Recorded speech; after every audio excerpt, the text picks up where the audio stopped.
Hello everyone, मैं हूं ममता वाली। आप सभी देख रहे हैं सैनिक क्लासेस वीडियो। आज हम पढ़ेंगे क्लास 10th मैथ्स का चैप्टर सेकंड है आपका पॉलिनॉमियल्स। उसका इंट्रोडक्शन क्लियर करेंगे। पॉलिनॉमियल्स होता क्या है? देखो, पॉली का मतलब होता है आपका मैनी, पॉली होगा आपका मैनी, और नॉमिनल मतलब होगा आपके टर्म्स, यानी कि बहुत सारी टर्म्स मिलके अगर कोई इक्वेशन बनाएगा तो वो आपका होगा पॉलिनॉमियल। एग्जाम्पल के फॉर्म में होगा आपका, यानी जैसे कि कोई 4x square plus 6x plus 7, ये आपकी एक पॉलिनॉमियल इक्वेशन है। 3x square plus 9x plus 8, ये आपकी पॉलिनॉमियल इक्वेशन है। तो यहाँ पे देखो, ये जो x है, x की पावर क्या है? यहाँ पे 2 है, यहाँ पर x की पावर 1 है, यहाँ पे x की पावर 2 है, यहाँ पर x की पावर 1 है। तो इसका मतलब क्या हुआ पॉलिनॉमियल्स में? देखो, ये तो होते हैं x, क्या होते हैं? x आपके वेरिएबल होते हैं। x यहाँ पे वेरिएबल है। 4 और 6 जो है, देखो ये वाला 4 एंड 6 जो है वो x के कोफिशिएंट है। 4 एंड 6 जो है x कोफिशिएंट है। कोफिशिएंट हमेशा कोई न्यूमेरिकल वैल्यू होगी। डन। 7 यहाँ पे क्या है? मतलब कि ये जो डिजिट है 7 जो है आपका यहाँ पे क्या है? कांस्टेंट होगा। यानी कि अगर यहाँ पे कोई भी डिजिट हो सकती है, अगर कोई भी पॉलिनॉमियल इक्वेशन हो, अगर x के आगे अगर कोई न्यूमेरिकल वैल्यू कोई भी डिजिट होगी, वो आपका होगा कोफिशिएंट। सेकंड होगा x के आगे की बात होगी, उसके बाद ये 7 जो है, 7 आपका क्या होगा? कांस्टेंट होगा। और यहाँ पे जो x होंगे, ये x क्या है? आपके वेरिएबल। वेरिएबल कुछ भी हो सकते हैं, a b c x y z कुछ भी हो सकता है। ठीक है, तो ये सारे मिला के पॉलिनॉमियल इक्वेशन बनाएंगे। ये होता है आपका पॉलिनॉमियल। उसके बाद सेकंड है आपका डिग्री ऑफ पॉलिनॉमियल क्या होता है, यानी कि पॉलिनॉमियल की जो डिग्री लगी होगी उससे क्या रिलेशन होता है। एग्जांपल लेंगे, जैसे 3x स्क्वायर, ये है, इसके बाद 6x प्लस 7। तो इसमें जो हाईएस्ट डिग्री होगी, इक्वेशन डेफिनेशन क्या है? The highest power of x in px is called the degree of polynomial. यानी कि किसी पॉलिनॉमियल की जो हाईएस्ट डिग्री होगी, ये आपका एग्जांपल है।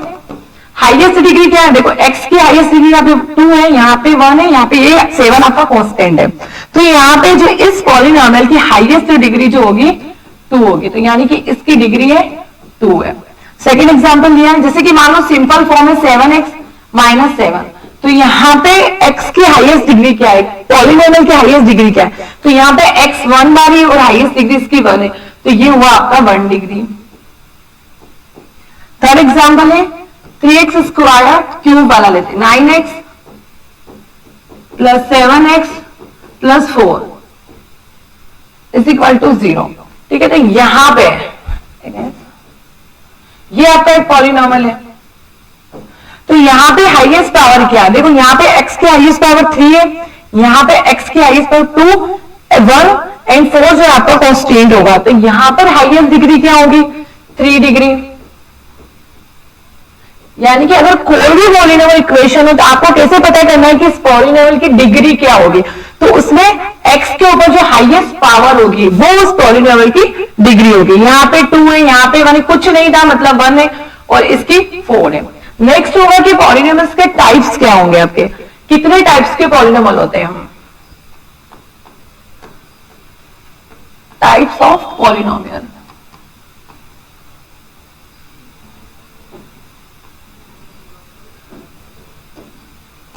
टाइप्स ऑफ पॉलिनॉमियल, देखो 3 टाइप्स के पॉलिनॉमियल होते हैं आपका। फर्स्ट है लीनियर, सेकेंड है क्वाड्रेटिक एंड थर्ड है क्यूबिक। आपको पता कैसे चलेगा कि कोई पॉलिनॉमियल लीनियर है, क्वाड्रेटिक है, क्यूबिक है? तो कैसे? लीनियर की इक्वेशन क्या होगी? जैसे कि 7x प्लस 4 है, ये आपका लीनियर इक्वेशन। लीनियर इक्वेशन मतलब कि उसमें डिग्री जो होगी 1 डिग्री वाला जो होगा वो होगा आपका लीनियर इक्वेशन।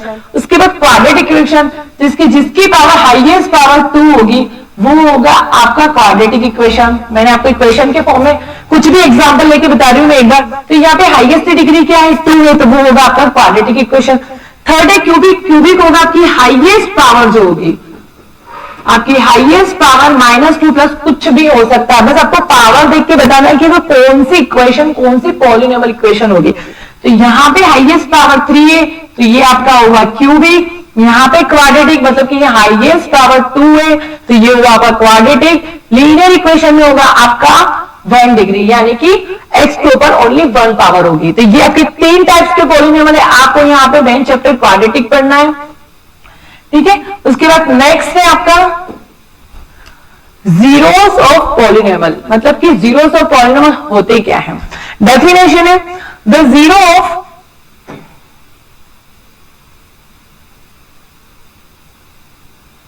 डेफिनेशन है आपकी the zero of polynomial refer to the values of the variable present in the polynomial equation for which the polynomials equal zero. मतलब कि पॉलिनोमियल्स की एक ऐसी वैल्यू, अगर मैं किसी पॉलिनोमियल में एक ऐसी वैल्यू रख दूं कि वो इक्वल जीरो हो जाए, तो वो आपका होता है जीरो ऑफ पॉलिनोमियल। मतलब क्या हुआ, जैसे कि मेरे पास एक एग्जांपल है, मेरे पास एक एग्जांपल है 3x माइनस, और ये कौन सी इक्वेशन हुई, आपकी लीनियर इक्वेशन। तो अगर मुझे पता करना है कि इसके कितने जीरो इस इक्वेशन में मैं क्या वैल्यू पुट करूं कि ये जीरो के इक्वल हो जाए, तो इसको 2 टाइप से कर सकते हो। एक तो ये है कि आप अपना दिमाग यूज करके कर सकते हो कि मुझे इस इक्वेशन को जीरो के इक्वल करना है, तो कैसे करोगे, इस पूरी इक्वेशन को जीरो के इक्वल कर दो, डन। उसके बाद क्या करोगे, 3x, आपको x की वैल्यू निकालनी, तो x इधर ही रहने दो, 6 उधर जाएगा तो होगा आपका प्लस में, तो x की वैल्यू क्या आएगी 6/3, 2 बार में डिवाइड होगा तो x की वैल्यू क्या आई आपकी 2y। एक मेथड तो ये है, एक मेथड इसी एग्जांपल को लेके बताती हूँ मैं, 3x माइनस 6 आपको दिया है, देन उसके बाद आपको फाइंड करना है कि इसमें जीरोस क्या वैल्यू पुट करे कि जीरोस हो जाए। तो डायरेक्ट भी कर सकते हो, जैसे कि अगर मैं यहाँ 2 रखती हूँ, अगर मैं यहाँ 2 रखती हूं तो ये 0, ठीक है। तो 3 इंटू 6, 6 माइनस 6 कितना आया, जीरो। यानी कि यहाँ पे भी देखो मैंने 2 रखा है और यहाँ पे भी मेरी x की वैल्यू 2 आई। मतलब कि दोनों मेथड से कर सकते हो, यानी कि इस इक्वेशन में मैं ऐसी क्या वैल्यू पुट करे कि वो जीरो के इक्वल हो जाए। ये होती है आपकी लीनियर इक्वेशन की।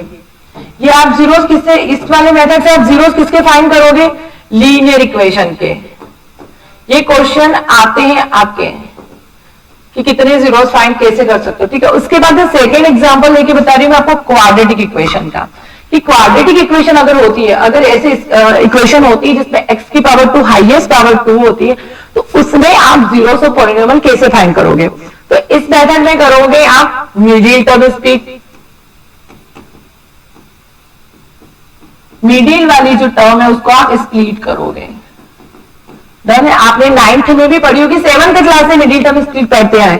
कैसे करोगे, देखो यहाँ पे करते हैं क्या है, x के आगे कुछ नहीं है मतलब कि 1 है, तो यहाँ पे कुछ नहीं मतलब 1 और 4 का मल्टीप्लीकेशन करोगे, 1 और 4 का मल्टीप्लीकेशन करोगे तो 4 आना चाहिए, मतलब जो भी आएगा तो डिजिट होगी, मेरा आता है 4। इन दोनों का मल्टीप्लीकेशन करना है, इन दोनों का मल्टीप्लीकेशन करना है, जो डिजिट होगी वही मल्टीप्लीकेट होगी। उसके बाद आपको ऐसा मेथड अप्लाई करनी है कि जब मैं ऐसी कैलकुलेशन करनी, टेबल देखनी है कि जिसमें मैं मल्टीप्लाई तो आपका 4 हो गया, प्लस माइनस करके मुझे बीच वाली मेथड 3 मिल जाए। कैसे, अगर मैंने मल्टीप्लाई किया 1 इंटू 4 इज इक्वल टू 4, अब मेरे को टेबल देखनी है कि मुझे एक ऐसी टेबल मिल जाए जिसमें अगर मैं प्लस या माइनस कुछ भी करती हूँ तो मुझे मीडियन 3 मिल जाए। तो देखो कौन सी टेबल होगी, 3, अगर मैं 4 होगा,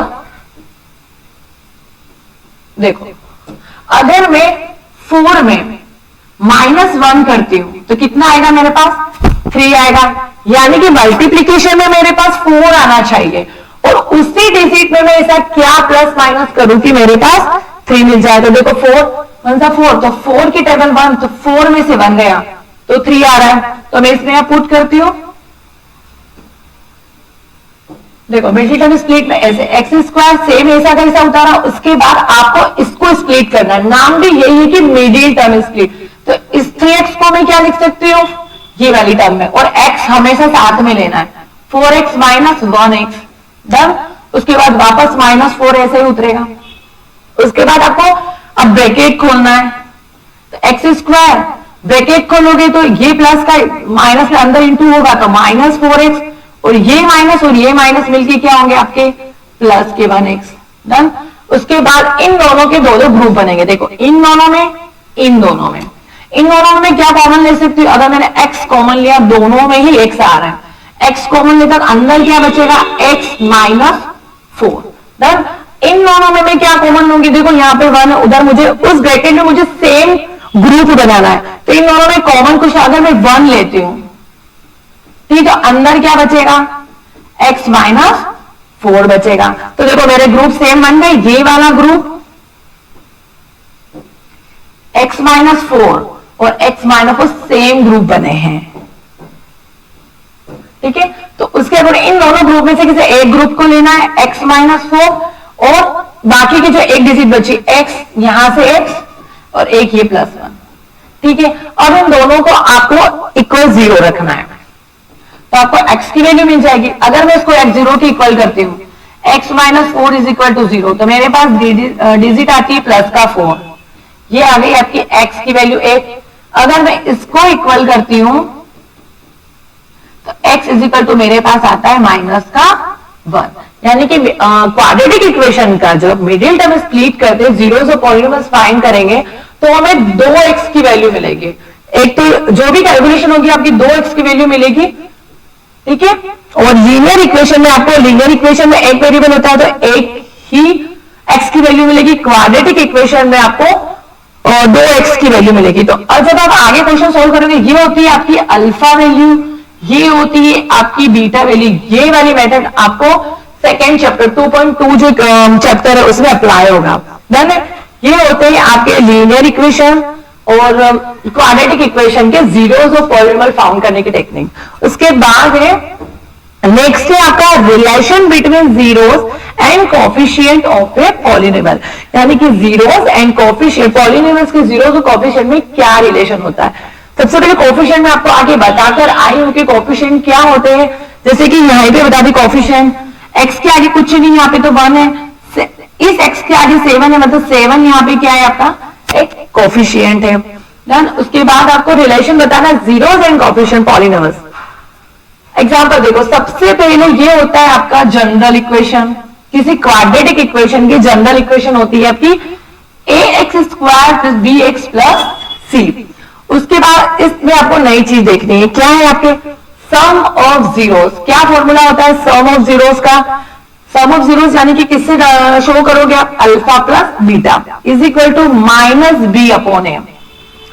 एक होता है आपका प्रोडक्ट ऑफ जीरोस, फॉर्मूला होता है आपका c/a, और यहाँ पे होता है alpha into beta. Alpha into beta, alpha plus beta की वैल्यू कहां से मिलेगी, तो ये देखो जब आप क्वाड्रेटिक इक्वेशन को सॉल्व करते हो तो यहाँ पे जो दो वैल्यू मिलती है, एक होती है आपकी अल्फा, एक होती है आपकी बीटा, यही वैल्यू आपको यहां काम आएगी। तो sum of zeros, product of zeros. Example लिया मैंने आपके x² + 7x + 10, इसको इस मेथड में कैसे अप्लाई करोगे, देखो यहाँ पे देखो x के आगे a है, तो यहाँ पे x के आगे कुछ नहीं, मतलब a क्या है आपका 1 है, b यहाँ पे x के आगे b है, मतलब यहाँ पे x के आगे कितना है आपका 7, and c is equal to 10। अगर मैं सम ऑफ जीरोस निकालती हूं, अगर मैं इससे सम ऑफ जीरोस निकालती हूं तो क्या होगा, सम ऑफ जीरोस का क्या फॉर्मूला होता है, देखो alpha plus beta is equal to -b/a। Done. Alpha plus beta is equal to minus, तो कितनी वैल्यू -b, माइनस आपको लगाना ही है, और b की वैल्यू आपकी 7 है और a की वैल्यू 1 है, यानी कि कितनी आएगी -7। ये तो आपका निकला सम ऑफ जीरोस। अब अपन निकालेंगे प्रोडक्ट ऑफ जीरोस क्या होता है, तो प्रोडक्ट ऑफ जीरोस इधर निकाल देती हूं मैं, इसी इक्वेशन का देखो alpha into beta is equal to होता है आपका c/a।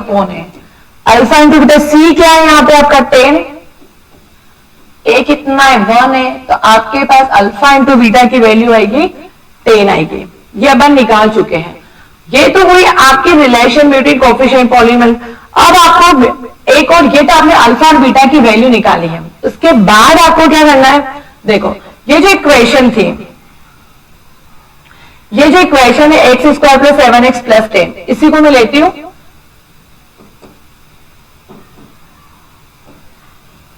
इक्वेशन क्या है x² + 7x + 10। अब इसके मिडिल टर्म स्प्लिट करते हैं, मतलब अल्फा बीटा, अब आपको नए 2x की वैल्यू मिलती है, क्या है वो अल्फा बीटा की वैल्यू, इस अल्फा बीटा जो आपने निकाले हैं क्या दोनों सेम है कि नहीं है।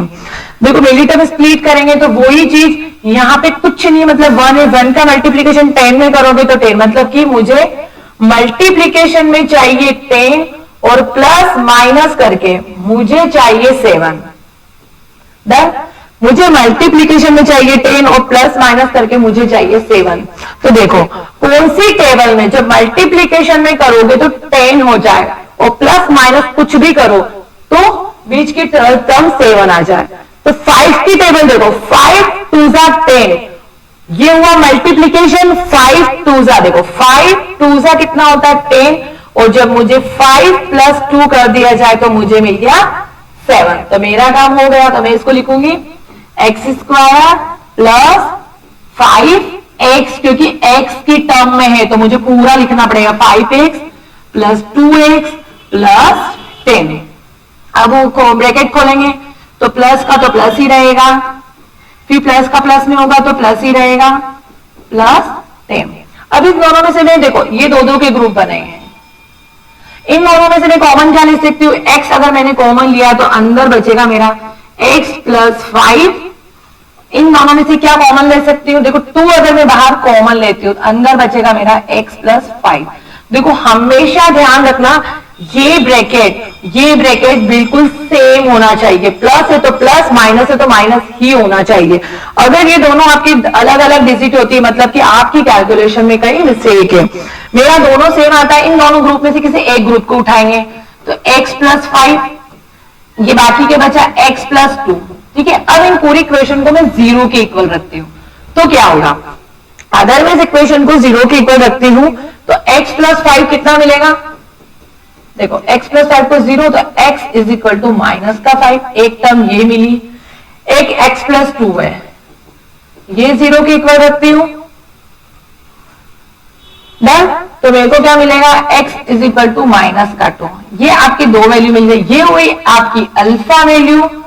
मैं आपको दूसरे पेन से कलर से शो करूं, ये आपकी अल्फा वैल्यू, ये आपकी बीटा वैल्यू। अब चेक करते हैं कि जो आपने अल्फा बीटा निकाला है, सम ऑफ प्रोडक्ट निकाला है, क्या वो इस इक्वेशन मिडिल टर्म स्प्लिट को फॉलो करता है या नहीं है। देखो सबसे पहले alpha plus beta minus D upon, आपने अल्फा प्लस बीटा निकाला है -7। मैं यहां पे कैलकुलेट करती हूं, अल्फा प्लस बीटा क्या वैल्यू आई है आपकी, अल्फा कितनी आई है माइनस का 5, ये आई है आपकी माइनस का 2। तो अल्फा प्लस बीटा मुझे मिला है माइनस का 7। डन। इसी प्रकार alpha into beta -5 into minus का 10, तो alpha into beta is equal to होगा 10। अब देखो जब भी प्लस करते हैं, अगर दोनों ही डिजिट माइनस की होती है, अगर दोनों ही डिजिट माइनस होगी तो होगा तो प्लस, पर लगेगा साइन माइनस का। मल्टीप्लीकेशन में होता है दोनों का होगा मल्टीप्लीकेशन, तो माइनस और माइनस मल्टीप्लीकेशन में हो जाते हैं प्लस। अब चेक करते हैं कि हमने जो पहली वैल्यू निकाली थी क्या दोनों सेम है। तो मेरे पहली जो अल्फा बीटा मैंने पहले ही निकाले थे वो है आपका -7, सॉरी, और यहां पे मैंने जो निकाले मेरा -7 आया, मतलब कि जो दोनों ही वैल्यू सेम है। यहां पे मेरी अल्फा एंड बीटा की वैल्यू क्या थी 10 थी, और यहां पे मेरी निकली अल्फा बीटा की वैल्यू 10। यानी कि इससे पता चलता है कि आपने जो लिखा कि relation between zeros and coefficient of A polynomials, ये दोनों zeros and coefficient of a polynomial, मतलब कि पॉलिनोमियल जीरोस और कोएफिशिएंट के बीच में कुछ रिलेशन होता है। ठीक है, नेक्स्ट है आपका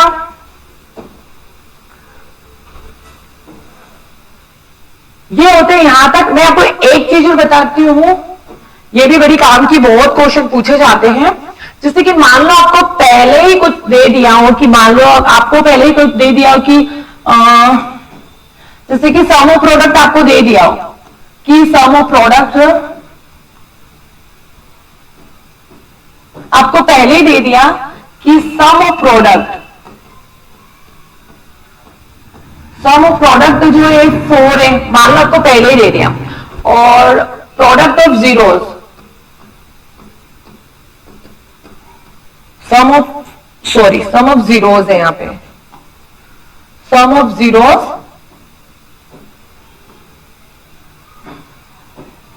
अगर सम ऑफ जीरोस पहले ही दे दिया है क्वेश्चन में कि 4 है और प्रोडक्ट ऑफ जीरोस मान लो कुछ भी डिजिट हो 7 हो, पहले ही दे दिया हो, तो आपको बोला है कि आपको पॉलिनॉमियल इक्वेशन फाइंड करनी है, तो कैसे करोगे? इसके लिए एक फॉर्मूला होता है, जनरल फॉर्मूला होता है, आप लिखोगे x square minus sum of zeros bracket close, उसके बाहर लिखोगे आप x प्लस फिर लिखोगे आप प्रोडक्ट ऑफ जीरो। इससे रिलेटेड क्वेश्चन बहुत क्वेश्चन आते हैं एग्जाम में, ठीक है। अब आपको पहले ये एक तरीके से दे रखा है, ठीक है, गिवन है आपको, और आपको इस इक्वेशन के फॉर्म में एक पॉलिनॉमियल इक्वेशन बनानी है। तो क्या रखोगे? देखो एक्स स्क्वायर का एक्स स्क्वायर डन, उसके बाद सम ऑफ जीरोस यानी कि अल्फा प्लस बीटा, ये होता है आपका product of zeros alpha into beta. अब सम ऑफ जीरोस आपको दे रखा है, कितना है? 4 है, ठीक है। ये आपका ब्रैकेट, फिर ब्रैकेट के बाद x, उसके बाद प्रोडक्ट ऑफ जीरोस आपको दे रखा है 7। तो इसको अगर खोलोगे x square minus 4x plus 7, तो ये आपकी एक पॉलिनॉमियल इक्वेशन बन जाती है, ठीक है। अपोजिट है उसका, अगर पहले ही आपको सम ऑफ जीरोस और प्रोडक्ट ऑफ जीरोस दे रखे हैं तो उसके बेस पे अगर पॉलिनॉमियल इक्वेशन बनानी है तो इस फॉर्मूले के अकॉर्डिंग बन जाए। ये भी एक तरीके का आपका पॉलिनॉमियल का जनरल फॉर्मूला हुआ, डन।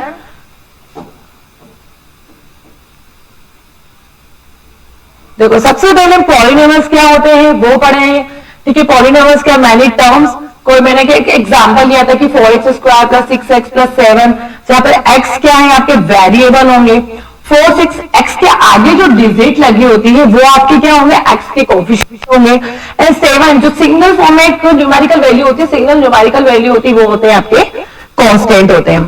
जैसे मैंने एक और एग्जांपल दिया था, अगर मेरा क्वेश्चन ये है, अगर मेरे पास कोई वैल्यू है जैसे कि रूट x प्लस 2, तो क्या ये पॉलिनॉमियल इक्वेशन होगी कि नहीं होगी? क्या ये पॉलिनॉमियल होगा? नो, ये पॉलिनॉमियल नहीं होगा। क्यों? जब आप इसका रूट हटाओगे तो इसकी पावर कितनी लगेगी? हाफ पावर लगेगी, जो कि पॉलिनॉमियल्स का रूल फॉलो नहीं करता है। डन है, ये आपका पॉलिनॉमियल नहीं होगा। एक और एग्जांपल बताती हूँ, जैसे x माइनस 1, अगर कोई पॉलिनॉमियल फ्रैक्शन में होगा तो वो भी पॉलिनॉमियल्स के रूल फॉलो नहीं करेगा। मतलब कि अगर x माइनस 1 अगर मैं ऊपर लेके जाती हूँ तो ये डिजिट माइनस की होगी, ऊपर जाके जैसे मैं इसको अगर करती हूं आगे, तो ये कैसे होगा?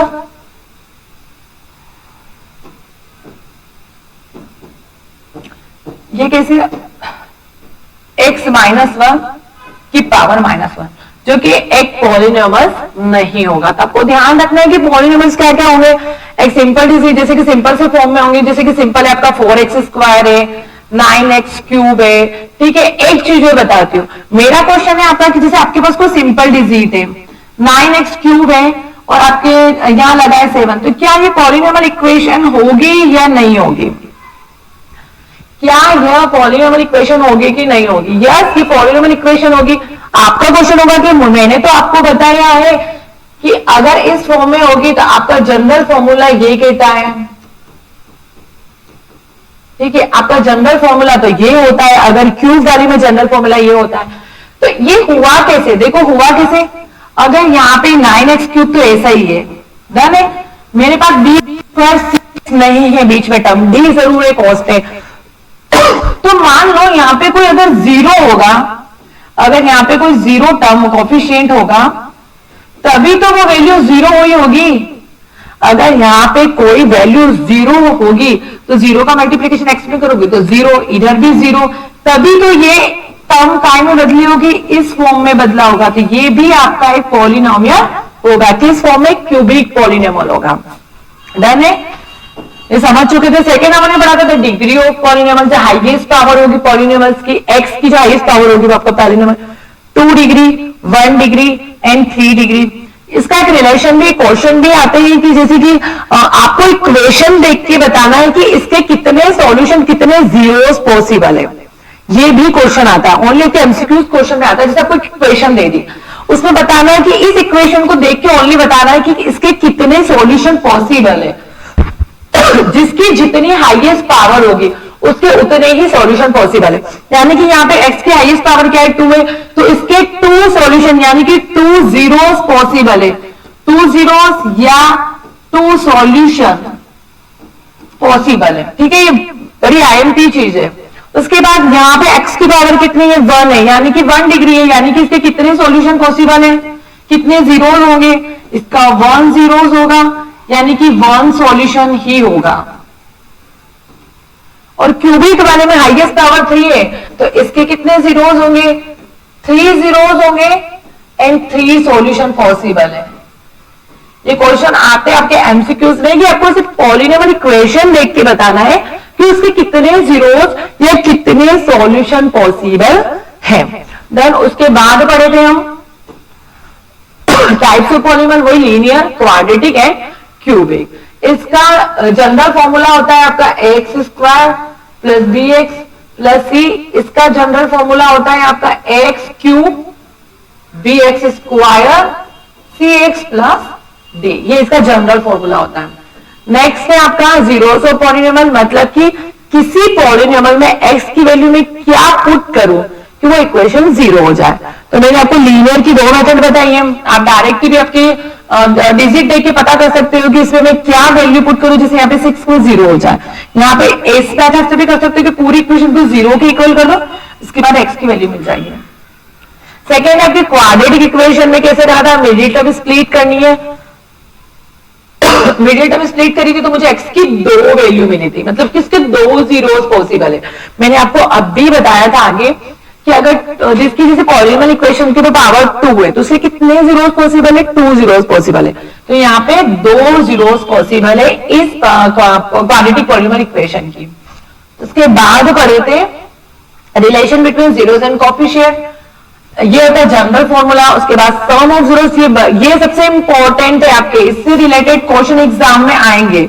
सम of zeros, product of zeros, formula अच्छे से याद करना, minus B upon A, product of zeros का सी पर डिफरेंस क्या है, देखो यहाँ पे माइनस है वहां पे प्लस में होगा। ये इक्वेशन मैंने एक एग्जाम्पल लिया था, ए बी सी तीनों निकालना, अल्फा बीटा मैंने पहले ही निकाल लिया, इधर प्रोडक्ट ऑफ जीरोस और इधर का आपका प्रोडक्ट ऑफ जीरो।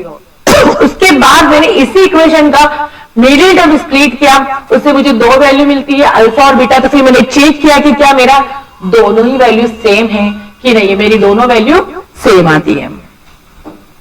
नेक्स्ट पर है, अगर पहले ही आपको क्वेश्चन में सम ऑफ जीरो दे दिया हो, प्रोडक्ट ऑफ जीरो दे दिया हो, तो इस इक्वेशन के थ्रू आप किसी भी टर्म का पॉलिनोमियल इक्वेशन बना सकते हो। आई होप आपको ये इंट्रोडक्शन समझ आया होगा। नेक्स्ट क्वेश्चन एक्सरसाइज क्वेश्चन जो है 2.1 नेक्स्ट वीडियो में पढ़ेंगे।